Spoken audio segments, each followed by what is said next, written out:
Au commencement de cette série d'enseignements sur le Christ roi, nous disions que l'année liturgique est couronnée par la fête du Christ, roi de l'univers. À présent, nous comprenons sans doute un peu mieux ce titre de Jésus de Nazareth, mort, ressuscité et assis à la droite de Dieu, source de vie et juste juge de l'amour de tous les hommes. Son affirmation lorsqu'il dit « Je suis le chemin, la vérité et la vie » peut nous aider à synthétiser le sens de sa royauté. Je suis le chemin. Il est le roi qui marche devant nous. Il nous donne courage et espérance dans les aléas et les épreuves de notre route. « Toi, suis-moi » avait-il dit à Pierre après sa résurrection. Le suivre, cheminer avec lui, c'est aller vers le Père du ciel et y aller avec une multitude de frères qui eux aussi ont mis leur confiance en lui. Descendu du ciel, il a marché parmi les hommes et tous sont invités à prendre avec lui le chemin du ciel. Lui connaît ce chemin, il nous l'indique et nous donne la force de le suivre. Je suis la vérité.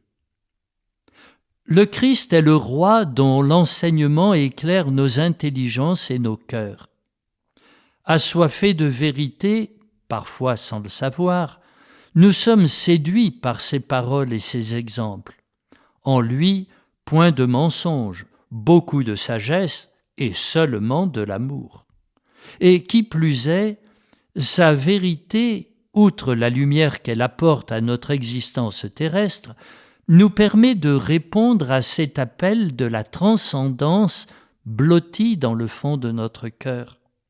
Sa vérité nous met en effet en contact avec notre Père du ciel, notre Dieu, de qui et en qui nous avons la vie, le mouvement et l'être, ce Dieu qui nous a fait et à la connaissance et l'intimité duquel nous aspirons. Je suis la vie. Qui n'aspire-t-il pas à vivre pleinement? Non pas pour brûler sa vie jusqu'à la détruire, mais pour la rendre plus belle, plus féconde et rayonnante pour la joie du plus grand nombre.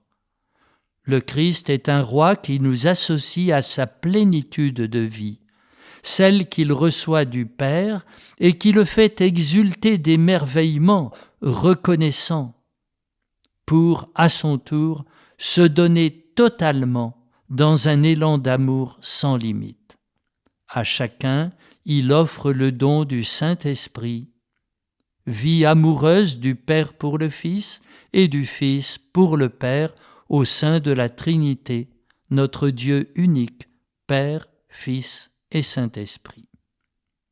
Mais attention de ne pas réduire la royauté du Christ à son seul rayonnement intérieur dans nos âmes et dans notre vie individuelle. Comme l'écrivait un théologien, si le Christ est désigné roi, c'est que le monde politique n'est pas sans lien avec le royaume dont Jésus est le roi. Proclamer roi le Christ, c'est, à chaque époque, rappeler la place de ceux que laisse pour compte le progrès, l'organisation, et agir en sorte que la politique tienne leur existence pour plus importante que le déploiement de sa puissance. Dans sa prédication aux pauvres, Jésus a rappelé au pouvoir politique quelles étaient sa finalité et son jugement. Rappelons-nous les paroles du roi. « J'avais faim et vous ne m'avez pas donné à manger. J'étais un étranger et vous ne m'avez pas accueilli. J'avais faim et vous m'avez donné à manger. J'étais un étranger et vous m'avez accueilli. » Terminons avec cette belle synthèse que nous présente la préface liturgique du jour de la fête du Christ, roi de l'univers. Tu as consacré, Seigneur, prêtre éternel et roi de l'univers, ton Fils unique, Jésus-Christ, notre Seigneur, afin qu'il s'offre lui-même sur l'autel de la croix en victime pure et pacifique pour accomplir les mystères de notre rédemption, et qu'après avoir soumis à son pouvoir toutes les créatures, il remette aux mains de ta souveraine puissance un règne sans limite et sans fin, règne de vie et de vérité, règne de grâce et de sainteté, règne de justice, d'amour et de paix.